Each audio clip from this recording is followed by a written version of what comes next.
Hello mga kaibigan, maligayang pagdating sa aking channel. Kasama mo ako sa isang magandang video.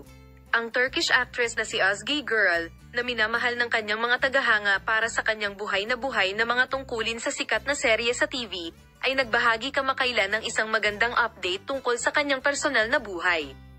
Pagkatapos ng maraming haka-haka at pag-asa, inihayag ni Özge Gürel na natagpuan na niya ang kanyang tunay na pag-ibig at handa siyang yakapin ng isang hinaharap na puno ng kaligayahan at pamilya. Kilala sa kanyang mapang-akit na mga pagtatanghal at nakakahawang enerhiya, ang aktor ay palaging nasa mata ng publiko, kasama ng mga tagahanga na sabik na sumusunod sa kanyang karera at mga personal na milestone. Madalas na pinag-uusapan ng mga relasyon ni Özge Gürel at sinusuportahan ng kanyang mga tagahanga ang kanyang kaligayahan sa parehong on at off-screen. Sa isang tapat na panayam, sinabi ni Özge Gürel ang tungkol sa kanyang paglalakbay upang makahanap ng pag-ibig. "I finally found my love," aniya, nagniningning sa tuwa ang mga mata. Sa pagsasabing ang kanyang kapareha ay isang taong nakakaunawa at sumusuporta sa kanya, idinagdag niya na ang kanilang relasyon ay binuo sa paggalang sa isa't isa at malalim na pagmamahalan.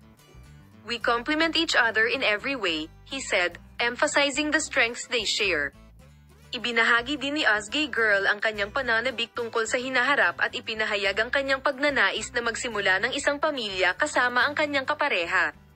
"We will be a happy family," nakangiting sabi nitong bagong chapter na ito para sa Actress.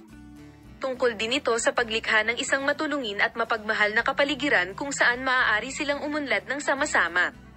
Ang anunsyo ng aktor ay sinalubong ng pagmamahal at suporta mula sa mga tagahanga at kasamahan. Ang social media ay binabaha ng mga mensahe ng pagbati at maraming tao ang nagpapahayag ng kanilang kaligayahan na makitang masaya at nasisiyahan si Özge Gürel.